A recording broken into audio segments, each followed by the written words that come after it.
Hey everyone, today you guys are going to be working on your ePortfolio. So the ePortfolio is a website that you are going to be creating. Some of you who have been here at Great Oak, you've been working on this as a freshman and as a sophomore, and now we're just going to add to it as a junior. For those of you who are brand new to Great Oak, this is a portfolio that is housed on a website that you keep and maintain throughout your high school career. And the focus of it is going to be on the SPIRIT acronym. So scholarship, passion, integrity, reflection, involvement, and teamwork. So let's go ahead and I'm going to walk you through how to set up your website. Now, everyone should pay attention to this part because for a lot of you guys, your websites aren't going to allow you access anymore. So if you go and you try to open up your website that you created on Weebly, it's probably not going to work. And the reason why is because last year we changed our emails over from the tvsd.k12.ca.us username to then you guys are now at tvsd.us. So now it makes it so that you have to create a new website. So I'm going to go through how to do this. Now you guys don't have to use Weebly, but this is the only one that I'm familiar with that I'm going to provide tutorials and instructions on. You could use Wix, you could use any other sort of website that you want to, so long as you know how to use it. So you guys are going to first click the sign up button. And when you sign up, I want you to log in with a personal email account. The reason why you're going to want to log in with a personal email is because your school email next year is going to go away at the end of the year when you graduate. So if ever you want to make any changes to this website, you're going to need to use a personal email address. So you'll fill out first name, last name, you'll enter your email, confirm it, create a password, all of that kind of stuff. This is a lot easier if you already have a Gmail account that is a personal Gmail. I'm going to log in with my Gmail. And when I log in,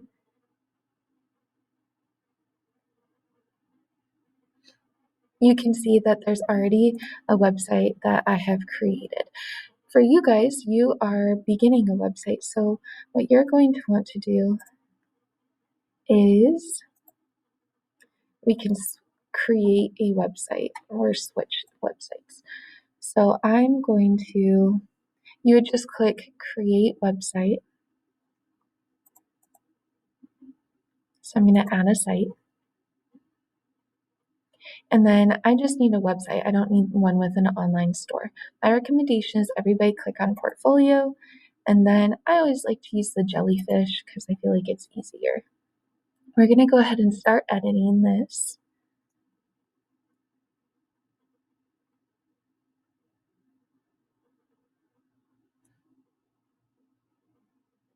As that's loading, I'm going to walk you through what you guys are going to be setting up. So you guys are going to set up an English 11 page, and you're going to have a separate tab or page for your scholarship and your reflection sections of SPIRIT. I'm going to show you how to create that. So we're going to exit out of this part and worry about our domain name later.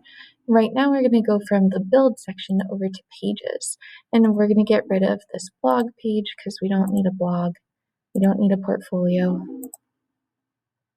and we don't need our contact information.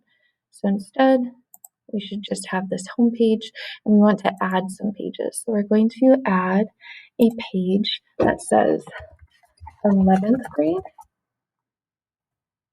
And then we're going to add a page that says scholarship.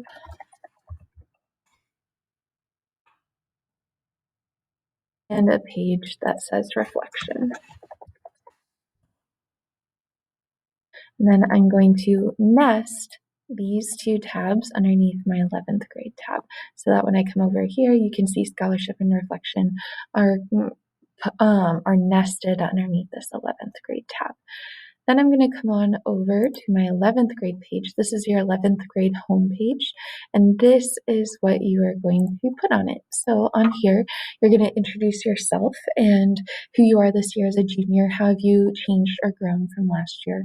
Your goals, what you want to accomplish before you graduate, your post-high school goals, and pictures of you, your friends, family, pets, teams, etc. So we will go over to this build section, and then you can add, let's say I want to add a title here. Maybe I don't want double titles. I'm just going to say Mrs. Stroh's 11th grade year. Then after that, I'm going to add a text box. You just drag and drop it wherever you want it to be. And then I can come over here and introduce myself and say like, hi, I'm Mrs. Stroh, and then start talking about whatever I want. Towards the end, if I want to add a gallery of pictures, I can do that by clicking this button and dragging it over a slideshow. And I will say it is so much easier to download the Weebly app onto your phone and then accessing your camera roll and then uploading the images from there rather than going and trying to transfer your images onto your computer and then importing them onto here. Like, so you'd have to drag and drop or upload from your computer. It's a messy process, but if you do it from the Weebly app, it's so much easier and it goes so much faster. So I'm going to show you an example of this completed. This is Zachary's junior year. You can see he says who he is, his high school goals, his post-high school goals, as well as some pictures of himself. And then after that, you can also see his scholarship page, which is what you guys are going to be working on today. So in your scholarship page, you're going to look at how you demonstrate a commitment to scholarship in your junior year. Was one text you've read in any of your English classes that's had an impact on your life? You'll list 3 college universities that you want to go to. How have you challenged yourself scholastically this year?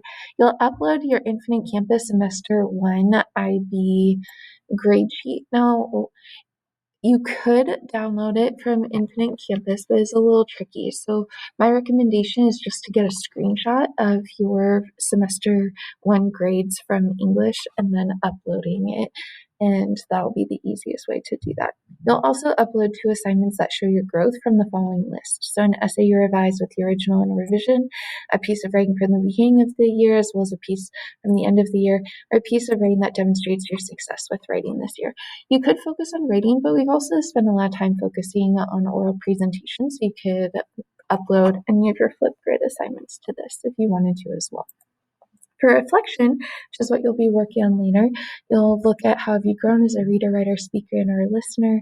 You'll upload an assignment that you're most proud of as evidence, and then you'll also upload an assignment that fits one of the criterion below. So maybe an example of when you feel like you didn't perform as well as you could have, and you'll explain how you could do better in the future, or one where you feel like you achieved more than you thought you would, and how that could attribute and what you could attribute your success to on that assignment.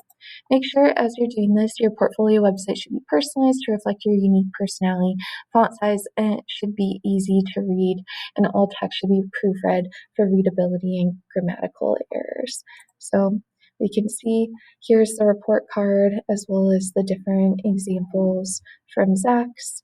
And then in addition, we can take a look at his reflection. And here he talks about how he's grown and then his different assignments that he's been proud of. He could also bump up his reflection a little bit more. So that's what you guys are going to be working on with your ePortfolio. One thing in terms of uploading, there's a couple different ways you could upload a file. You can drag this file button onto the website and then upload a file in that particular way, or you could just hyperlink it from Google Drive. So those are your choices. Have fun, guys. Oh, and most important of all, don't forget to click this publish button. It is a little bit tricky trying to figure out your domain name. You have to do a search by going weebly.com / and then you're going to put something that you feel like would work. So I might say Mrs. Bistro ePortfolio 2021. Let's see if that's available. So you'll just have to keep viewing what are some free ones that you can do. You might have to do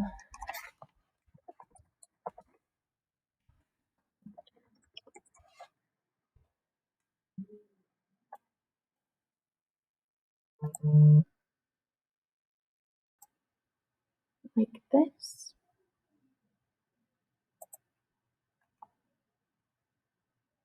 You'll have to play around with it for how you can find a domain that is free, but